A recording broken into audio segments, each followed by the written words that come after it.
네, 함께 기도하겠습니다. 하나님 아버지 감사합니다.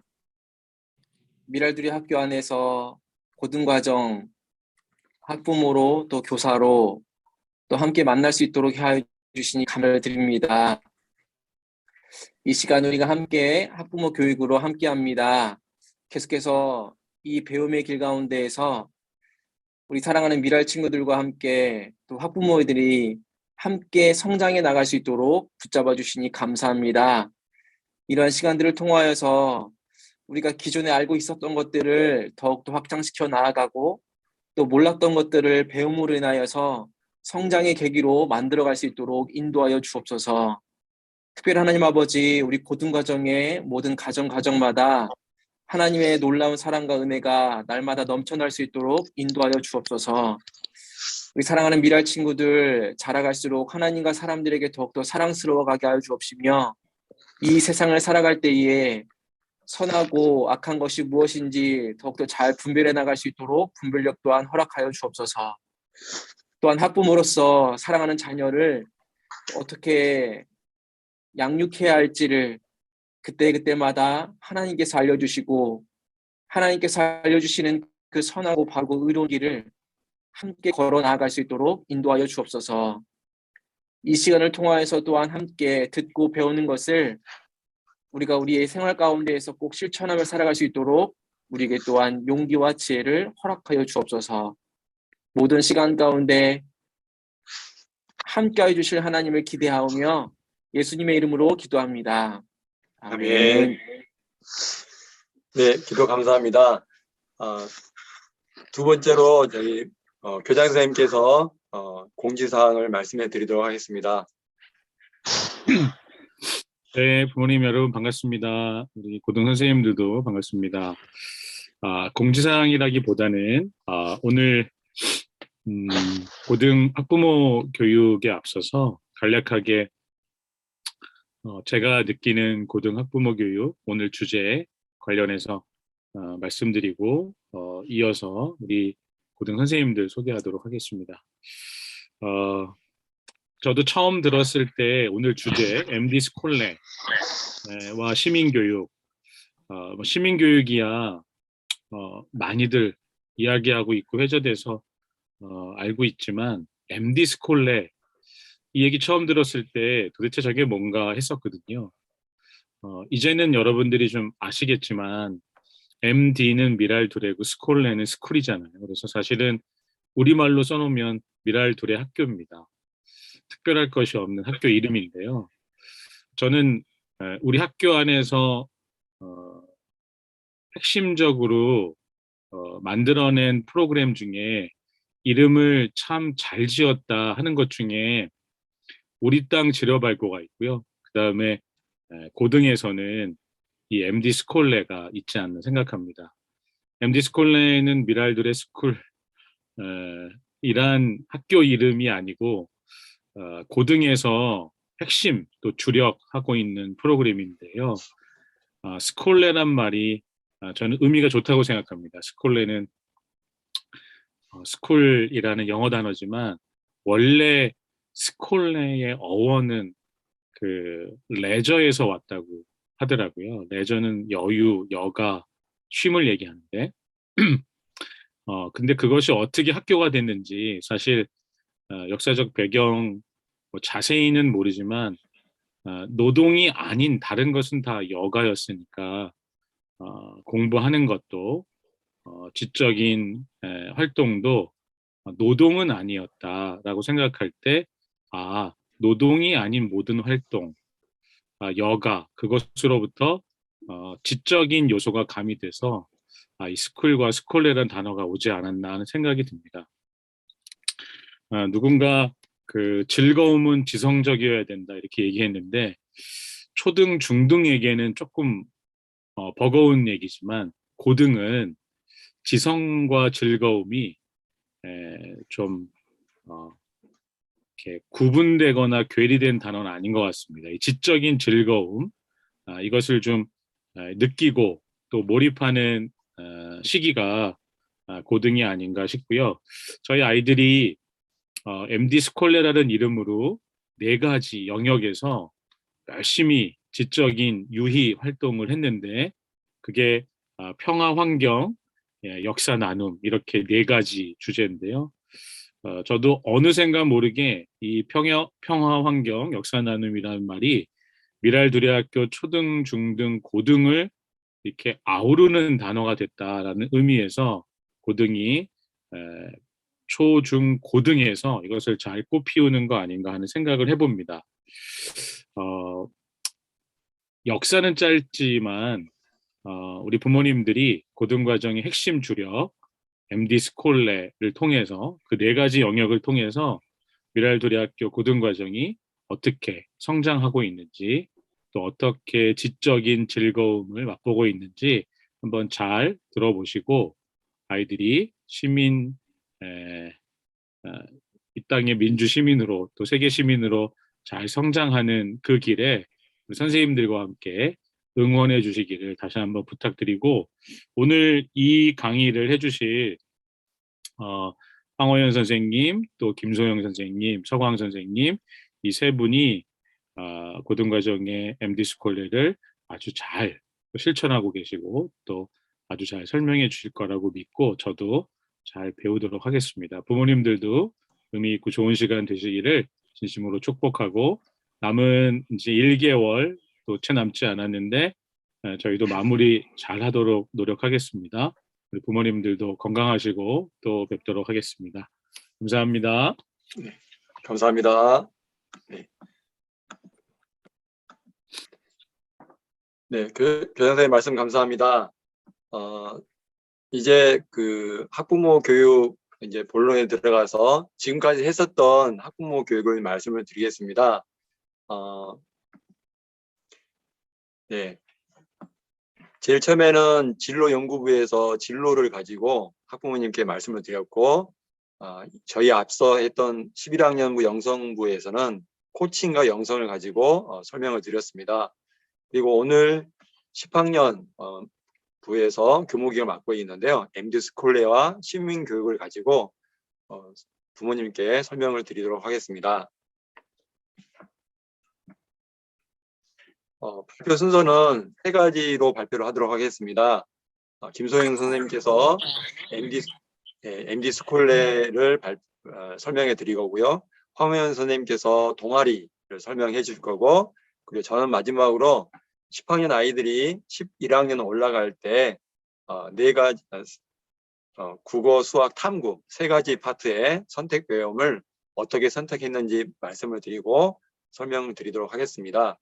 사실 제가 이제 교무 계획을 맡고 있는데 저희 2분의 선생님께서 아까 이제 좀 전에 고등 선생님들께 설명을 드렸었는데 참 많은 활동들을 하시고 담임 업무 외에도 고등 전체 업무가 97, 8개 정도 업무가 되는데 이 2분이 많이 노력을 하시고 또 많은 부분에 기여를 하고 있어서 제가 이제 MD 스콜레와 동아리를 같이 설명드릴 수도 있겠지만은 이분들을 부모님께 또 고생도 하고 또 부모님들께 말씀을 드리는 게 도리인 것 같아서 이분들한테도 도리이고 또 부모님께 도리인 것 같아서 이렇게 나누어서 발표를 하게 되겠습니다. 네. 자, 그러면 제가 이제 그 김소영 선생님께 MD 스콜레를 넘겨드리도록 하겠습니다. 소영 선생님 화면을 넘겨드릴까요? 아니면 제가 넘겨드릴까요? 네, 선생님께서 넘겨주시면 좋을 것 같아요. 네네, 알겠습니다. 말씀해 주시면 넘겨드리겠습니다. 네, 저희 MD 스콜레를 설명드리도록 하겠습니다. 사실 MD 스콜레는 고등과정에서 이전에 통합접사라는 여행 프로그램이 있었는데 그 여행 프로그램을 이제 초중고가 연결될 수 있는 지점들이 무엇일까? 그리고 아이들이 단순히 그냥 여행을 다녀오는 것뿐만 아니라 그 안에 배움을 깊은 배움과 또 그냥 교과에서 배우는 거 이외에 또 좀 다양한 배움을 접할 수 있는 것이 무엇일까를 좀 고민하다가 통합답사 여행을 조금 수정 보완해서 MD 스콜레라는 이름으로 주제 배움 활동을 기획을 하게 되었습니다. 그래서 이거 MD 스콜레는 작년부터 MD 스콜레라는 이름으로 또 4가지 주제를 가지고 진행을 하고 있습니다. 이 4가지 주제를 선택한 이유는 우리 학교가 12년제 대안학교인데 초중고가 연결될 수 있는 지점들이 무엇일까를 생각했을 때 초등에서도 주제 배움 주간이 있고 중등에서도 주제 배움 주간이 있어요. 근데 이거를 또 연결해서 고등에서 이거를 더 심화 있게 하면 더 어떨까 생각을 해서 초등, 중등에서 가지고 있는 주제와 더불어서 역사라는 키워드 주제를 하나 더 추가해서 총 4가지 주제를 가지고 MD 스콜레를 진행을 하고 있습니다. MD 스콜레는 총 3가지의 키워드를 가지고 저희가 기획을 하고 있는데요. 이거 선생님이 보내준 화면으로 내 줌 화면을 바꿔야 돼. 네, 그래서 첫 번째 연결과 더불어 살아가는 삶, 그리고 책임과 지속 가능성이라는 총 3가지 키워드를 가지고 MD 스콜레를 기획을 하고 있습니다. 연결은 아까 말씀드린 바처럼 초중고가 연결되는 지점들과 그 다음에 우리가 미랄 둘의 학교인데 이 미랄 둘에 들어가 있는 가치가 더불어 살아가는 삶이다. 혼자서 살아가는 삶이 아니라 우리 이웃들을 좀 살펴볼 수 있고 함께 더불어 살아가는 삶이다라는 것이 있고 그리고 우리가 그리스도인으로서 하나님께서 이 땅에 우리를 보내셨는데 그러면 우리가 그리스도인으로서 책임져야 하는 것이 무엇이고 또 그것을 지속 가능하도록 하는 삶은 무엇일까? 그래서 이 3가지의 키워드를 가지고 각 주제를 기획을 하고 활동을 하고 있습니다. 작년에 2020년 활동을 했던 내용들을 소개해 드리도록 할게요. 네, 다음으로 넘겨주시면, 네.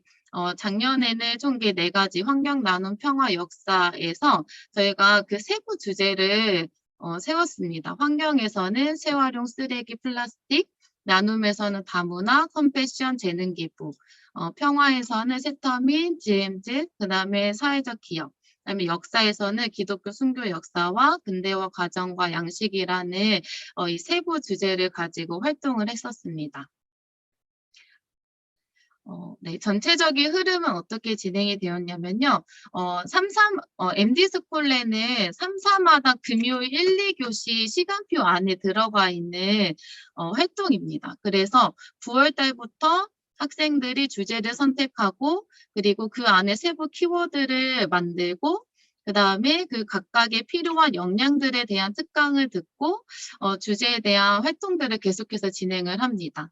그리고 10월 달에는 저희가 원래는 2박 3일로 활동을 나갔다 오는데 이 코로나로 인해서 작년부터 무박 3일의 일정들을 기획을 하고 진행을 하고 있습니다. 그리고 무박 3일의 일정을 가기 전에 주별로 캠페인을 기획을 하고 또는 이벤트를 기획해서 고등과정 친구들이 각 주제들을 좀 생각하고 참여할 수 있는 활동들을 기획을 하고 있고요.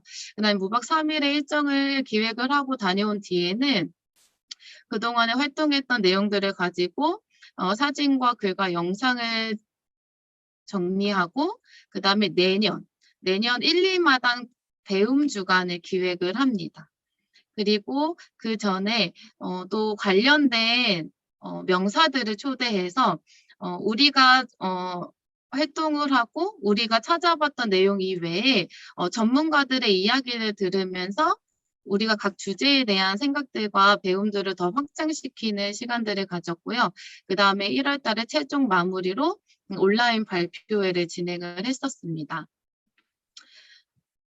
네, 저희가 아이들하고 그냥 주제를 가지고 각자 개인별로 서치를 하는 것이 아니라 제가 2가지를 나눠서 진행을 하고 있었는데 처음에는 역량을 개발하는 부분들을 특강을 들었습니다. 처음에는 이제 영상을 어떻게 만드는지, 그 다음에 디자인을 어떤 툴을 가지고 디자인을 하고 또 어떤 거를 집중해서 어떤 거를 생각해서 디자인을 해야 하는지 그리고 연구를 할 때는 어떤 거를 참고하고 또 참고를 할 때 저작권이나 또 이런 출처나 이런 부분들을 어떻게 작성을 해야 되는지, 그리고 우리가 구글에서 사용하는 구글 문서나 드라이브나 아니면 프레젠테이션이나 이런 구글 이 도구를 가지고 어떻게 활동을 해야 되는지에 대한 역량 개발 특강을 들었습니다. 이때 역량 개발 특강 강사는 저희 학교에 계신 선생님들 중에서 영상, 디자인, 연구, 이 구글의 전문가이신 선생님들이 계셔서 그 선생님들을 초대해서 전체 특강을 진행을 했었습니다. 그 다음에 그 이후에는 학생들이 탐색과 그 다음에 이제 실행하는 기간을 가지고 있는데 무박 3일의 그런 현장 프로그램을 디자인을 하고, 그리고 명사분들을 초대해서 인터뷰나 아니면 궁금했던 이야기들을 물어보고 그 다음에 그거를 정리하는 시간들을 가지고, 또 아니면 각각의 주제에 해당하는 도서를 선정해서 그거를 읽고 친구들에게 추천해주는 그런 시간들을 가지고 있었습니다. 네, 다음 보시면 이거는 저희가 작년에 했던 역량 시리즈 특강 포스터인데요. 저희가 연구하다, 구글하다, 영상하다, 디자인하다, 이게 하다 시리즈 특강으로 저희가 진행을 했었습니다. 그래서 학교에 계신 정진우 선생님, 김요한 선생님, 이은정 선생님, 김사랑 선생님, 변영애 선생님을 초대해서 각각의 연구하는 법, 구글 도구를 활용하는 법, 영상을 편집하고 그다음에 영상 팁 아니면 디자인을 만드는데 필요한 영역들을 배우는 시간들을 가졌습니다. 네, 이거는 저희가 아이들이 평화, 역사, 환경, 그다음에 나눔에서 그 교내 캠페인을 했던 포스터입니다. 이 포스터도 학생들이 다 만들었는데요. 캠페인의 활동은 아이들이 다양하게 진행을 했는데 환경팀에서는 음식물 쓰레기를 줄이는 캠페인을 진행을 하고, 그다음에 평화와 역사에서는 이 평화란 무엇인가, 또 이 역사에 대해서 사람들은 어떻게 생각하는가 라는 부분들을 모으는 시간들을 가졌고, 나눔에서는 제가 컴패션하고 연결해서 지금 아동들을 후원하고 있는데 크리스마스 이를 기념으로 우리가 우리 학교에서 후원하고 있는 컴패션 아동들의 사진을 하나로 모아서 같이 함께 기도해주는 시간들 또한 가졌습니다. 네, 다음은 무박 3일 활동 기획이었는데요. 작년에 3일 동안 진행했을 때 저희가 정한 키워드를 가지고 일정을 디자인을 합니다. 그냥 가고 싶은 곳을 선정하는 게 아니라 저희가 정했던 세부 주제를 가지고 그 세부 주제랑 연결되는 활동들을 아이들이 디자인을 합니다. 그래서 여기서 보시면 평화팀 부분 보시면 세터민과 교육의 파트에서는 세터민 학교인 하늘꿈 학교랑 연결을 해서 그 학교 학생들과 교제하고 또 그 학생들의 그런 이야기를 또 듣고 함께하는 시간들을 가졌고, 나눔팀에서는 다문화라는 주제를 가지고 인형극 영상을 제작했습니다. 그래서 이거에 관련된 동화책도 받고, 그 다음에 그 동화책이랑 거기에서 출판하는 곳에 연락을 해서 다문화 주제를 가진 영상을 저희가 제작할 기획이다라고도 말씀드리고 영상 또한 제작을 했습니다.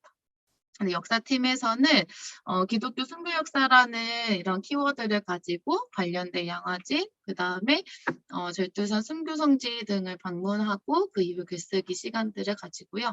환경팀에서는 재활용이라는 키워드를 하나 가졌고, 그다음에 우리 학교가 있는 이 지역의 통장님과 함께 쓰레기 적환장에 탐방하고, 그래서 우리 학교 쓰레기가 어떻게 해서 흘러가고 있는지, 그다음에 남양주시 자원순환과 재활용 교육 또한 듣는 시간들을 가졌습니다. 네. 다음은 저희가 이제 무박 3일을 다녀오고 나서 활동을 정리하는 시간도 가지지만 전문가를 초대해서 각각의 주제를 좀 더 깊고 그다음에 더 폭넓게 알아가는 시간들을 가졌습니다. 여기 환경에서는 저희가 기후 솔루션이라는 단체에 그 캠페이너를 초대해서 이야기를 듣는 시간을 가졌고, 그 다음에 나눔팀에서는 그 아름다운 가게에서 계신 분을 초대해서 나눔을 어떻게 실천하는지, 네, 그리고 이제 역사에서는 제국주의와 우리나라 근대화 과정을 저희 학교 선생님이신 조희훈 선생님을 초대해서 이 주제에 대해서 더 확장하는 시간들을 가졌고요. 그 다음에 평화팀에서는 김경미 그 통일교육문화원 선생님을 초대해서 이후에 4차 혁명과 통일 이후 달라지는 미래에 대한 이야기들을 듣는 시간을 가졌습니다. 또 추가로 코이카와 호의에서 기후 위기와 육식, 그 다음에 인권 평화 혐오라는 또 이 주제를 가지고 또 저희가 전문가 특강을 듣는 시간들을 가졌습니다.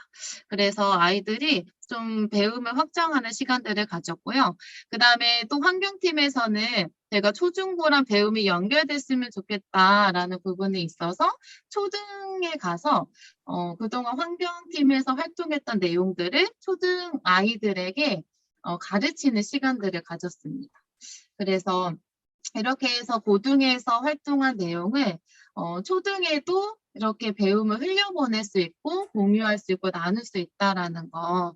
그래서 여기 참가했던 친구는 좀 가르치기 위해서 자기도 더 공부하고 알고 있어야 했다라는 이런 생각들을 가졌다고 합니다. 네, 그 이후에는 저희가 이제 유튜브 영상을 제작을 하고 발표를 했는데요. 작년에는 저희가 발표도 다 영상으로 찍어서 유튜브로 송출로 이렇게 발표회를 진행을 했었습니다. 이 내용들은 사실 저희가 미랄두리 학교 유튜브에 다 올라가 있는 내용들인데요. 그래서 아이들이 다녀왔던 내용뿐만 아니라 혜인아, 너 엄마 이거 하는데 시끄럽게 하지 마. 3, 4마당 동안 활동했던 내용들을 정리하고 그 다음에 거기에서 자신이 어떤 것들을 알게 됐고 깨닫게 되었는지 그리고 또 친구들에게 어떤 메시지를 전하고 싶은지 이런 부분들을 정리해서 각 팀의 대표 친구들이 발표하는 시간들을 가졌고 또 각 팀에서도 다녀왔던 내용뿐만 아니라 전달하고 싶은 메시지를 영상으로 제작하는 시간들을 가지고 같이 공유하는 시간을 가졌습니다. 네, 그 이후에 또 저희가 책도 출간을 하게 되었는데요.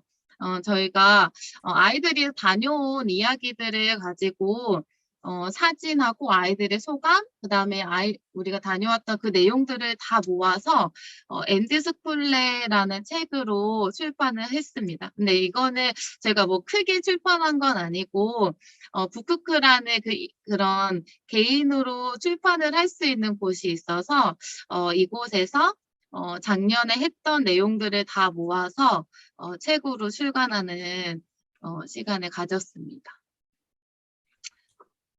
네, 저희가 3, 4마당 동안만 한 게 아니라 사실 MD 스쿨레는 1년 프로젝트입니다. 3, 4마당과 내년 1, 2마당까지 연결이 되는데 올해 배움 주간에 진행했던 내용입니다. 올해 배움 주간 총 4번의 배움 주간이 있었는데 환경 배움 주간에서는 채식 식단을 통해서 먹거리를 통해서 환경 보호하는 실천을 아이들하고 같이 고등과정 친구들하고 함께하고 그 다음에 환경 특강을 또 듣는 시간을 가졌습니다. 네. 다음은 역사 배움 주간에서는 저희가 4.19 혁명을 주제로 히스토리 캐릭터라는 그런 부스를 운영을 했습니다. 그러니까 역사를 대하는 나는 어떤 캐릭터를 가지고 있는지에 대한 부분들을 부스를 통해서 아이들이 문제를 풀거나 아니면 자신의 생각을 쓰거나 아니면 그 내용들을 가지고 영상을 시청한 다음에 자기에 대한 자기는 어떤 생각을 가지고 있는지 이런 부분들을 같이 부스를 운영하고 또 4.19 혁명 이야기를 또 저희 학교 역사 전문가이신 조희훈 선생님을 초대해서 또 4.19 혁명 이야기를 듣는 시간을 가졌습니다. 네, 다음 나눔 배움 주간 때는 제가 아름다운 가게 교육팀의 특강을 듣고 또 그곳에 저희가 물품을 기증하려고 같이 아이들하고 고등과정 아이들하고 같이 물품을 모으는 시간들을 가졌습니다. 그래서 그 모은 거를 또 아름다운 가게에 기부하고 또 그 특강을 통해서 나눔이란 진짜 무엇인가에 대해서 같이 함께 생각하는 시간을 가졌습니다. 네, 마지막으로 평화배움 주간은 저희가 총 3주를 통해서 평화배움 주간을 가졌는데 저희가 학교에 이 6.25 전쟁의 그 기간을 겪으신 선생님이 계시는데 그 선생님을 초대해서 인터뷰를 하는 시간을 가지고 또 10학년, 11학년 친구들은 전쟁기념관과 그 다음에 서대문 역사박물관을 또 방문하는 시간들을 가졌고요. 그 다음에 또 이 내용들에 대해서 같이 고등과정 친구들이 함께 모여서 알아가는 시간들을 가졌습니다. 네, 그래서 이렇게 4주, 1, 2마당 매 월마다 배움 주간을 통해서 저희가 작년에 3, 4마당 때 했던 그 MD 스콜러의 내용을 계속해서 지속적으로 생각하고 고민할 수 있는 시간들을 가지고 있었습니다. 네. MD 스콜레는 3가지를 생각을 하고 있습니다. 아이들이 배움의 즐거움을 발견하는 거고, 그리고 학생들이 경험할 수 있는 다양한 장을 연결하는 겁니다. 그리고 뿐만 아니라 책임감을 가지고 학생들이 디자인하고 결과물을 완성하는 그런 역량도 개발하는 시간들을 가지는 것을 목표로 하고 있습니다. 그래서 올해도 동일하게 이 4가지 주제를 가지고 진행을 하였고요. 아이들하고 이 기본적인 역량뿐만 아니라 올해는 글쓰기에 대한 특강을 좀 더 집중하기 위해서 글쓰기 특강을 더 추가로 넣었습니다. 그리고 올해 발표는 저희가 게더타운을 통해서 아이들하고 또 새로운 툴을 가지고 발표회를 진행을 해보려고 합니다. 네. 그래서 이 MD 스콜레를 또 그러면 진로 진학과 또 어떻게 연결되는지에 대한 부분을 이후에 황우혜 선생님께서 설명하실 때 더 추가로 설명을 드리도록 하겠습니다. 네. 다음은 네, 설명 감사합니다. 네. 네, 감사합니다. 네. 다음은 글로벌 역량과 동아리라는 제목을 가지고 황호연 선생님께서 설명을 해주시겠습니다. 황호연 선생님, 공유 중지를 제가 해놓고 넘겨줄게요. 네, 알겠습니다. 네.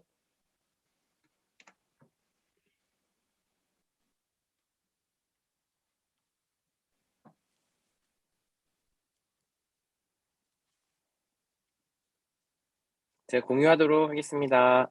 네. 잘 보이실까요? 네, 혹시 비디오를 켜주실 수 있으신 학부모님들께서는 비디오를 켜주실 수 있으실까요? 네, 제가 성함은 부르지 않도록 하겠습니다. 비디오를 켜실 수 있으신 부모님들은 비디오를 켜주시고 참여해 주시면 감사하겠습니다. 저는 이제 2번째 김소영 선생님에 이어서 학부모 교육을 맡아서 진행하게 될 10학년 담임 황호연이라고 합니다. 네, 이렇게 얼굴을 마주하고 볼 수 있어서 너무 감사하고요. 비디오를 켜주신 부모님들께도 다시 한번 감사 인사를 드립니다. 네, 저는 이렇게 좀 제압하기 위해서 제가 영어 서문을 한번 올려놔 봤습니다. 우리 부모님께서 매우 뛰어난 실력으로 여기 나와 있는 영어를 다 해석하실 수 있을 거라고 제가 생각을 하고 과감하게 글로벌 역량의 정의를 올려놨고요. 중요한 키워드를 좀 이렇게 또 친절하게 제가 빨간색으로 표시를 좀 해두었습니다. 네, 이제 방금 또 화면을 켜주신 부모님이 계시네요. 감사합니다. 네, 제가 좀 더 정리를 해보면요. 이렇게 3가지로 좀 나눌 수 있는데, 보시면 이렇게 분석하는 관점에서 또 이해하는 관점에서 그리고 또 참여하는 관점에서 앞서서 김소영 선생님께서 그 MD 스콜레를 이야기해 주셨을 때 어떻게 배움과 삶이 연결될 수 있을까라는 고민에서부터 시작했던 것 같아요. 그래서 학교에서는 MD 스쿨레로 네이밍을 다시 하긴 했지만 이전에 통합답사라든지 학년별 여행이라든지 관련한 이 프로그램들이 있었고 그런 흐름 속에서 저희가 MD 스쿨레를 함께 만들어 가지 않았나 생각이 듭니다. 그렇다면 왜 글로벌 역량인가라는 생각이 드실 것 같아요. 너무나 좀 이렇게 무섭지만 또 이 코로나로 인한 상황이 2년간 지속되면서 저희가 글로벌 뭐 공조, 협력, 공생 이런 키워드를 굉장히 많이 들으셨을 것 같아요. 또 그런 맥락에서 학교도 많은 변화가 있었는데요. 여기에서 제가 나왔던 글로벌 역량은 피사라고 하는 경제협력 기구에서 부속 기관인 그 이제 교육협력체 평가 기구라고 할 수 있겠죠. 그 평가 기구에서 한 정의를 제가 좀 가지고 와봤는데요.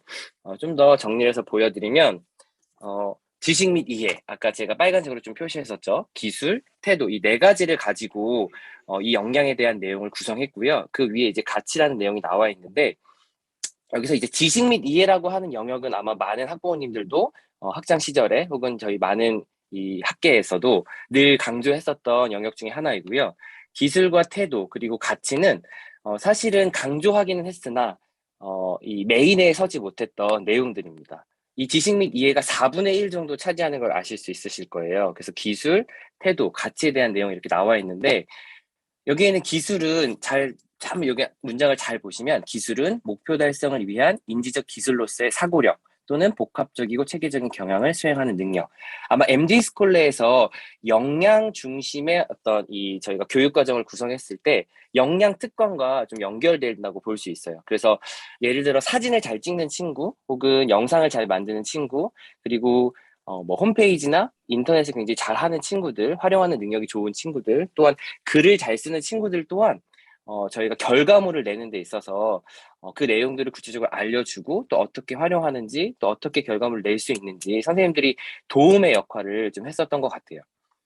그리고 여기 나와 있는 태도는 어쩌면 이 기독교 대안학교에서 가장 좀 이렇게 중점적으로 보는 영역이 아닐까. 가치는 이미 저희가 뭐 환경, 나눔, 평화, 역사로 이렇게 네 가지로 카테고라이징을 해서 하고 있는데 여기에 있는 태도는 이거야말로 저희가 좀 중심에 두고 아이들 한 명 한 명이 이 가치를 어떻게 대하는지 또 그것에 대한 사고 방식이라든지 또 그것에 대한 행동, 정서로 좀 구별해서 볼 수 있을 것 같아요. 그래서 저희가 하고 있는 것이 앞에 글로벌이라는 단어만 빼도 굉장히 좀 잘 맥이 닿아 있다라는 생각이 들고요.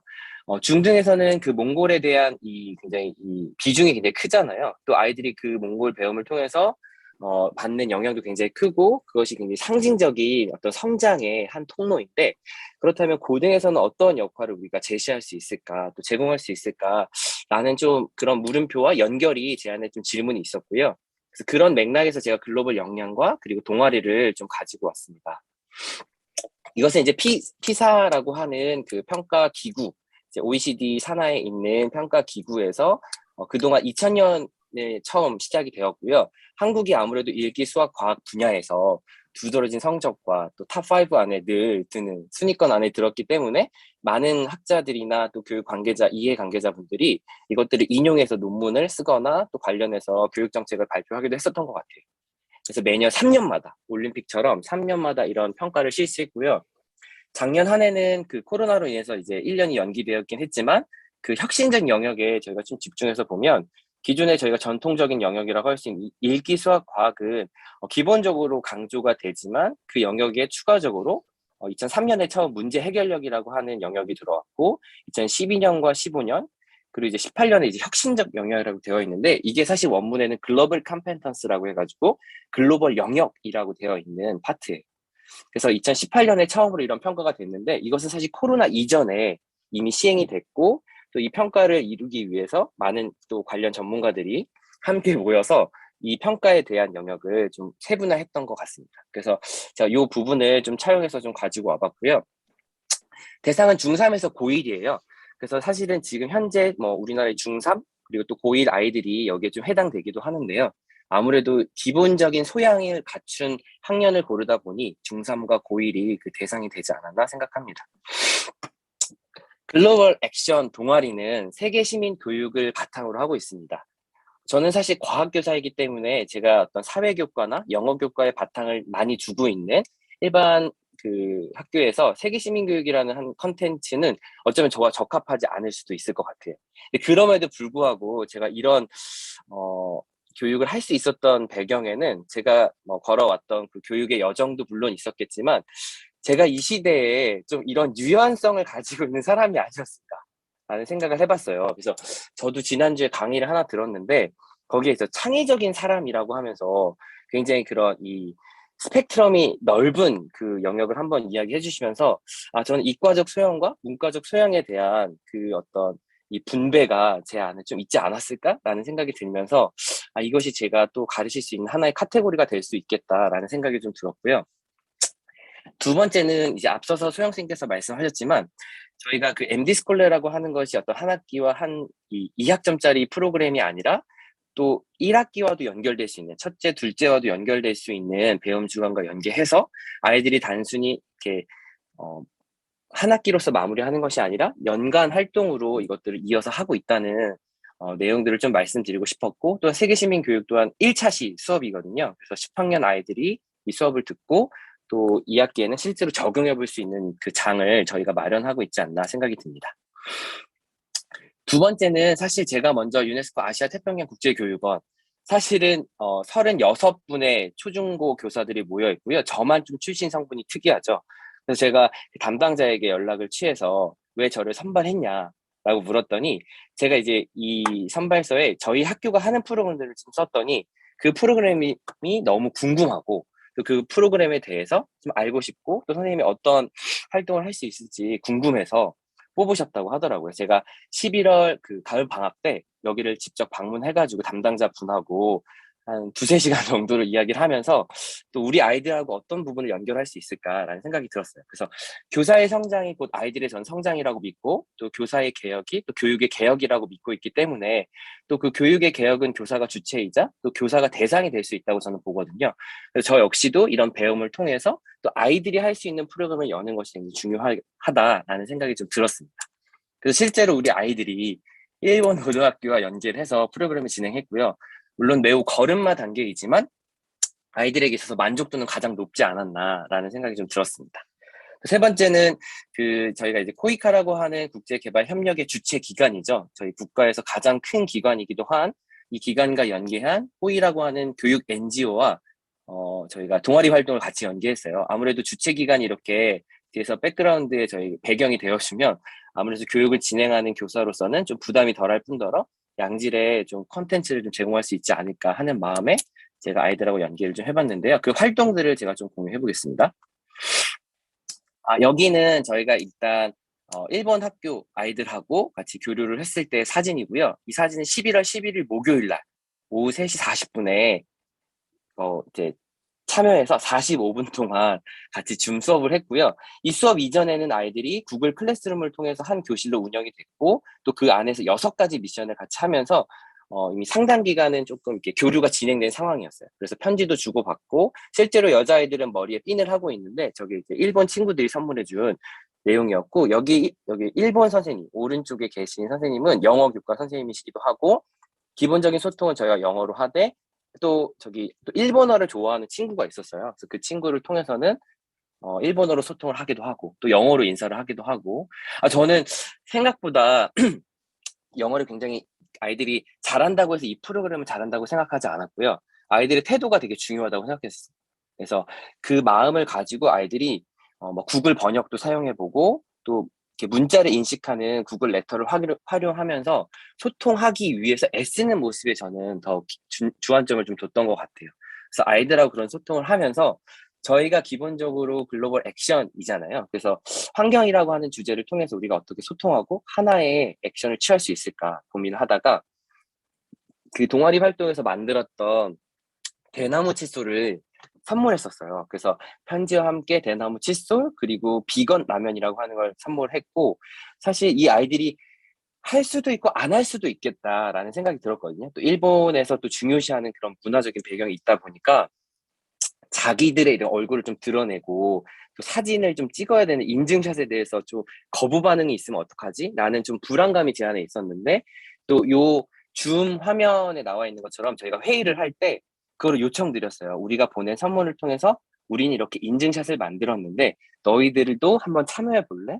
라고 하니까 좀 이렇게 아이들이 그때 좀 많이 움직이지 않았나라는 생각이 들고 그 이후에 이제 4일 뒤에 정확히 인증샷을 그 패들렛이라고 하는 곳에 올려줬거든요.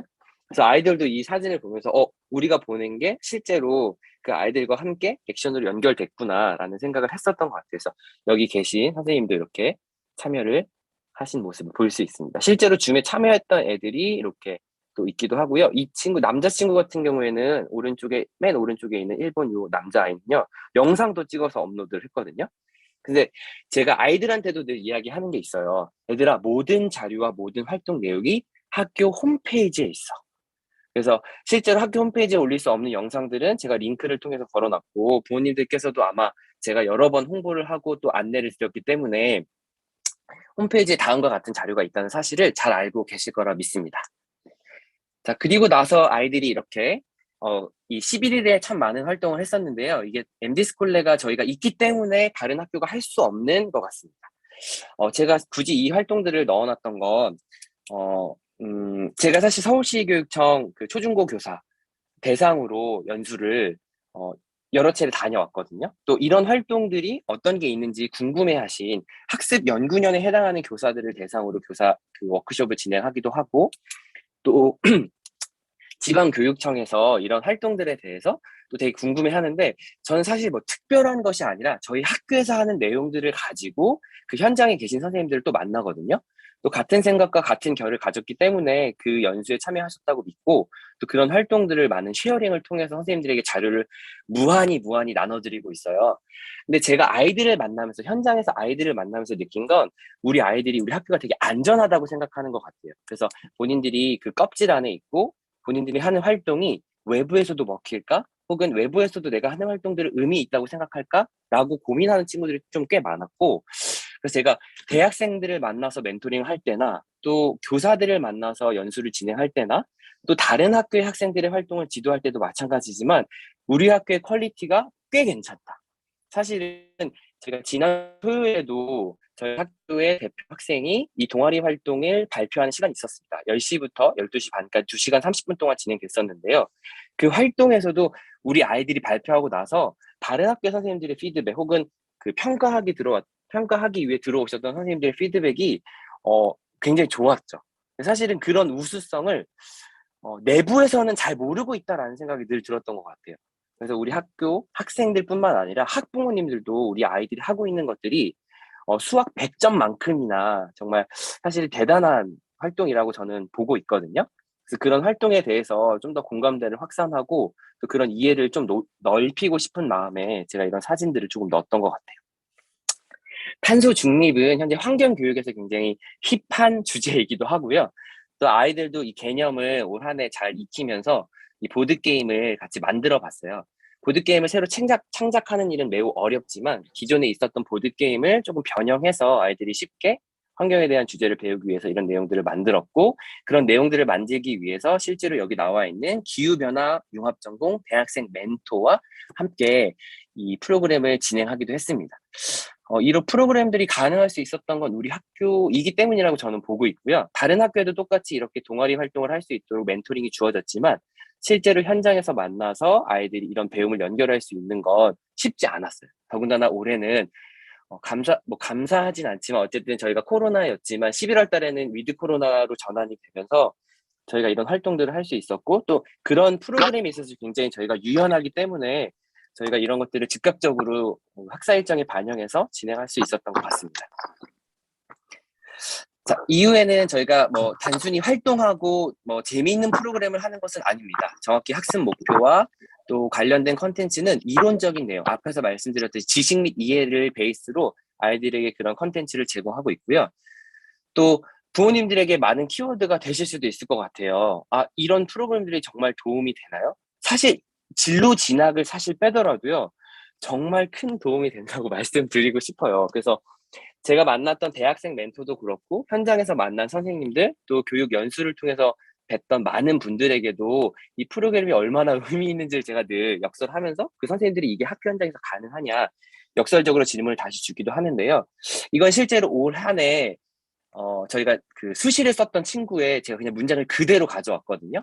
앞에서 소영 쌤이 설명했던 2020년도에 했던 활동을 토대로 아이들이 자소서랄지 혹은 그 수시에 필요한 내용을 기록한 겁니다.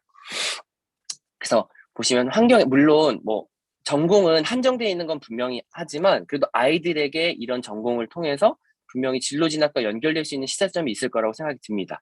그래서 현재 10학년 아이들이 저랑 활동을 하면서 힘든 부분도 있었을 테고 또 11학년도 마찬가지고 좀 어려운 부분도 분명히 있었겠지만 결국 결과물을 손에 쥘 수 있고 이것들을 다시 활용할 수 있는 힘을 지금 당장은 우리 눈에 가시적으로 드러나지 않지만 1년 뒤에, 2년 뒤에 실제로 써먹을 수 있는 활동들이 있거든요. 근데 아이들이 정말 무서운 게 했던 활동들을 잘 모르더라고요, 본인들이. 그래서 선생님들뿐만 아니라 아이들도 계속해서 기록을 하고 있기 때문에 그런 기록을 바탕으로 또 홈페이지에 올라와 있는 많은 활동의 그 내역들을 통해서 아이들이 1번과 2번을 작성할 수 있도록 도와줄 수 있겠다 싶었습니다. 사실 이런 내용들은 이미 뭐 저희 학교에서나 학부모 교육이나 또 다른 이 교과에서 선생님들이 많이 이야기하셔서 현재 저희는 2015 교육과정에 속해 있고요. 이런 4가지 인재상을 가지고 교육과정이 구성되어 있고 실제로 저희 학교에서도 뭐 딱 이 카테고리에 있지는 않지만 미랄들에 맞는 인재상을 가지고 저희가 꾸리고 있습니다. 그래서 이것들은 제가 아무래도 저희가 공교육에 대한 이런 갈증이 있으신 분도 있을 테고 또 이것이 현재 우리가 어떤 위치에 있는지 또 비교했을 때 부모님들이 좀 궁금해 하실 것 같아서 이 내용을 좀 가져왔고요.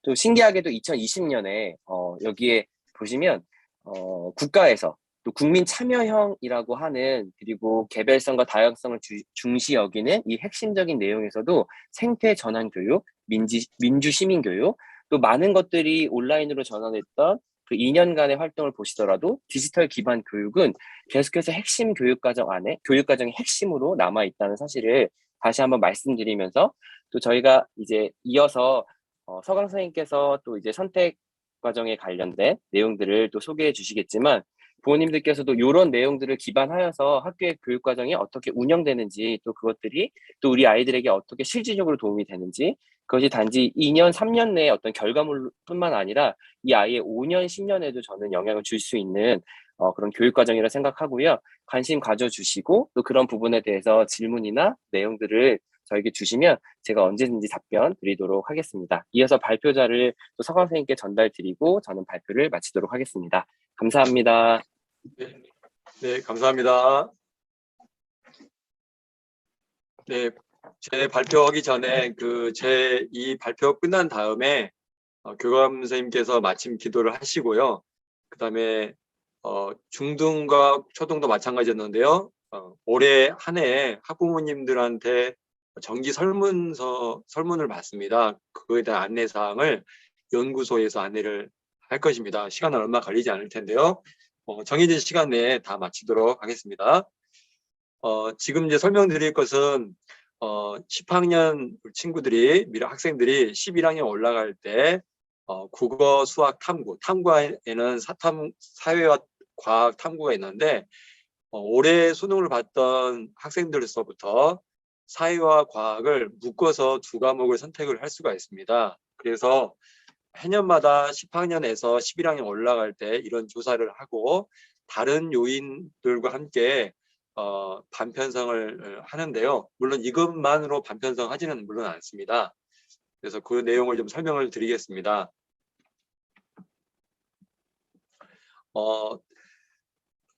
국어, 수학, 탐구가 다른 과목, 한국사와 영어는 절대평가이기 때문에 선택될 과목이 없습니다. 그리고 90점 이상부터는 한국사와 그다음에 영어는 1등급 이런 식으로 정해져 있기 때문에 90점, 80점 끊어서 정해져 있는데 국어, 수학, 탐구, 특별히 탐구는 아마 부모님들께서는 선택을 많이 하신다는 걸 알 텐데 국어와 수학도 선택을 하는구나라는 것을 아마 처음 들어보신 분도 계실 거라고 생각이 됩니다. 국어를 먼저 말씀을 드리면 독서와 문학은 필수로 문과나 이과나 상관없이 모두 다 시험 안에 들어있는 것이고요. 언어와 매체, 화법과 작문 이 2가지는 한 과목을 택해서 이제 공부를 해서 수능을 보게 됩니다. 마찬가지로 수학도 수학 1과 수학 2는 이과, 문과 또 예체능 상관없이 다 모두 다 필수로 듣고 수능을 보고요. 나머지 세 개 기하, 미적분, 확률 통계, 이것은 택해서 한 과목을 시험을 보게 됩니다. 당연히 시험 시간 안에 모두 다 들어 있습니다. 마지막으로 탐구에는 과학 8과목, 사회 7과목, 9과목, 총 17과목을 그 중에서 2개를 듣습니다. 그래서 올해 이제 이 10학년에서 11학년 올라간 학생들한테 설문조사를 해봤는데요. 설문조사 결과를 좀 보여드리도록 하겠습니다.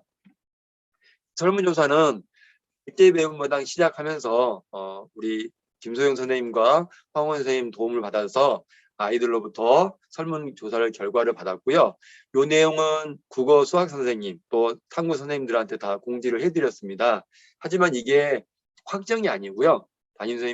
교과 선생님과 또 아이들이 이렇게 수업 시간에 또 논의를 해서 또 변경될 여지가 있고요. 17명이 설문에 응답했습니다. 아직 2명은 본인이 좀 더 생각을 해보겠다 해서 그렇게 했고요. 국어 부분에서 선택은 압도적으로 화법과 작문이 많고요. 이것은 일반 학교도 마찬가지 경향입니다. 그리고 수학은 확률 통계가 미적분 기하보다 좀 많은 편이고요. 이것은 이제 문과 성향의 아이들이 확률 통계를 많이 선택하는 것과 좀 일맥상통하고 있습니다. 다음으로 이제 17개 과목 선택을 열어놨는데 여기 선택한 과목만 여기 페이지에 나열을 해놨습니다. 생명과학, 원과, 생활과 윤리가 좀 많이 선택을 했고요. 좀 특이하게도 여기 각각의 선택한 것을 보여주지 않았는데 두 학생이 사회과 사탐에서 한 과목, 과탐에서 한 과목 이렇게 2과목을 선택해서 좀 전에 황원 선생님이 말씀했던 것처럼 창의적 역량을 가지고 있는 이쪽 양쪽의 경우를 다 호기심이 있고 과목을 선택하는 좀 이상적인 경우가 생겼습니다. 자, 이렇게 선택 과목을 고려를 해서 12학년으로 올라갔을 때 10학년을 이제 고려해서 과목과 탐구 영역 수업을 좀 배치를 할 것이고요. 이전에 학년들도 마찬가지로 이런 프로세스를 거쳐서 위로 올라갔을 때 작업을 했다는 것을 말씀을 드리겠습니다. 네. 자, 그리고 넘기기 전에요.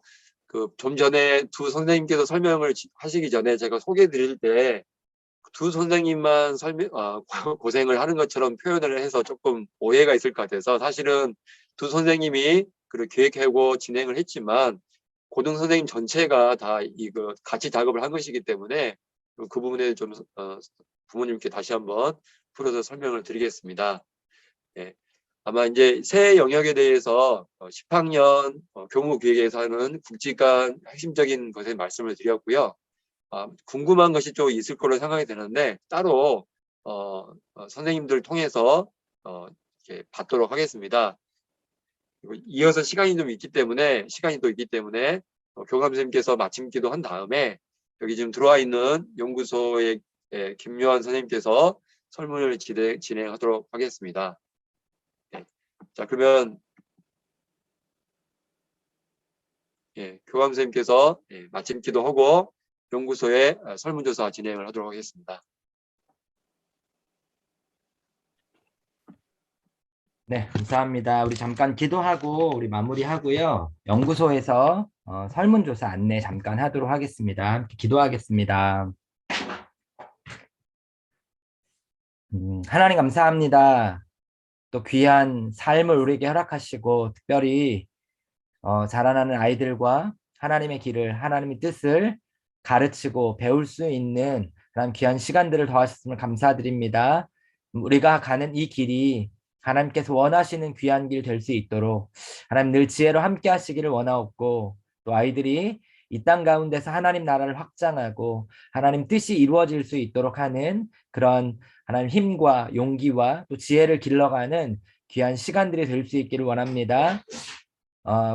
학교와 또 가정과 또 아이들이 또 교회가 함께 이 길을 위하여 노력할 때 하나님 귀한 것들로 우리에게 열매 맺게 인도하여 주옵시고 특별히 아이들이 하나님께로 성큼성큼 성장하여 가는 그 모습들을 바라보며 또 우리가 보람을 느낄 수 있는 그런 시간들을 낼 수 있도록 주님 인도하여 주시옵소서. 나눈 이야기들 가운데 또 배우고 또 이해하고 하나님 그것들을 응원하는 또 귀한 일들이 일어나길 원합니다. 하나님 우리가 하는 모든 것들 가운데 부족한 것들은 더욱더 고쳐가게 하시고 또 필요한 것들 더욱더 채워갈 수 있도록 주님 앞으로의 삶 가운데서도 늘 함께하여 주시옵소서. 감사드리며 예수님의 이름으로 기도했습니다. 아멘. 네, 안녕하세요. 네, 저 미랄드리학교 교육연구소의 김요한 연구원입니다. 네, 그 1년에 한 번 맞출 때마다 이제 학부모 정기 설문조사를 실시하는데요. 네, 작년에도 실시했고 올해도 실시를 합니다. 네, 에듀시드라는 저희 학사 정보 프로그램이 있어요. 저 교직원용이 완성이 됐고 계속 개발 중에 더 있고요. 그리고 올해 그러니까 2022년부터는 그 학부모와 학생도 온라인상에서 학생의 성적표라든지 생활기록부를 보고 출력할 수 있고 또 그 외에 여러 가지 상호작용을 할 수 있도록 프로그램을 개발 중에 있습니다. 그래서 지금 이 설문조사도 그 에듀시드라는 프로그램으로 사용하게 되고요. 그래서 구글을 기반으로 만들어졌기 때문에 보안 인증 부분은 다 학교에서 부여한 구글 아이디로 다 이루어지고 있습니다. 그래서 사전에 담임 선생님 통해서 메시지 받으셨을 것처럼 학교 부모님의 구글 아이디를 준비하시고 그 비밀번호를 준비하신 다음에 지금 설문조사 하는 것을 제가 보여드리면은 잘 따라서 해주시고 설문조사가 완료되시면은 이제 자유롭게 줌에서 나가주시면은 됩니다. 왜 이렇게 따로 설명드리는 이유는 뭐냐면요. 구글 아이디를 잘 안 사용하셔가지고 학교에서 발급한 걸 잘 안 사용해가지고 오류가 많이 나고 또 비밀번호를 잊어버린 경우가 정말 많기 때문에 제가 여기 같이 설명드리면서 문제가 있을 때는 저한테 바로 연락 주셔가지고 이제 해결해드리고 비밀번호도 다시 리셋해드리도록 하겠습니다. 네, 컴퓨터랑 핸드폰 둘 다 하실 수 있는데요. 보통 이 크롬이라고 이렇게 생긴 모양의 인터넷 브라우저가 구글에서 만든 거예요. 그래서 이 구글홈이라는 것을 잘 만든 이유로 이 크롬을 바탕으로 윈도우즈도 이렇게 마이크로소프트 엣지라고 만들었습니다. 그래서 이 엣지도 크롬이란 시스템을 기반으로 한 거기 때문에 이 크롬이란 브라우저랑 마이크로소프트 엣지라는 브라우저가 둘 다 잘 작동이 합니다. 그래서 원하시는 걸 사용하시면 되고요. 인터넷 브라우저를 여셔서 미랄두리학교 들어가시고 오른쪽 위에 에듀허브라고 있어요. 에듀허브에 학부모용, 중고등 학부모용 에듀시드가 있습니다. 이걸 눌러주시면은 네, 에러가 발생합니다. 네, 왜 에러가 발생하냐면은 네, 이 아이디가 학교 아이디가 아니라 부모님 아이디가 아니죠. 그냥 제 개인 아이디이기 때문이에요. 예전에 쓰던 거요. 그래서 여러분이 이 안에 학교 아이디가 없으시면은 이렇게 추가로 누르셔서 학교 아이디를 추가하시면 됩니다. 그래서 추가 로그인, 제 샘플로 저 학부모 한 분의 아이디를 받았습니다. 학부모 아이디는 그 학생의 학번에 앞에 P 하나를 붙인 것입니다.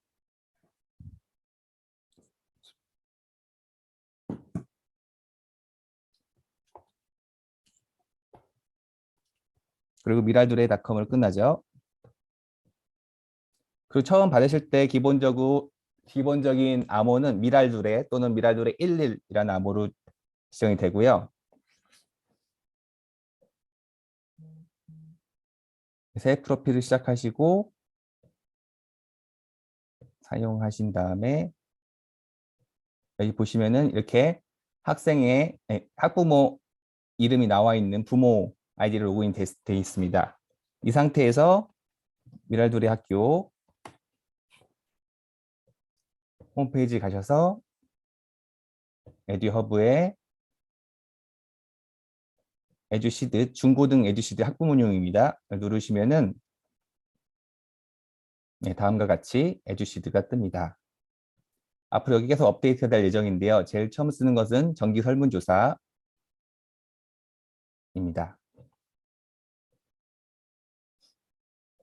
들어가시 조금 기다리시면은 정기 설문조사 뜨고 학생의 정보가 뜨게 됩니다. 그렇다면 이 밑에 있는 것을 설문조사를 다 하시고 저장하시고 끄시면은 완료가 됩니다. 페이지를 이동할 때에 자동으로 저장도 되고요. 저장 누르시면 저장도 됩니다.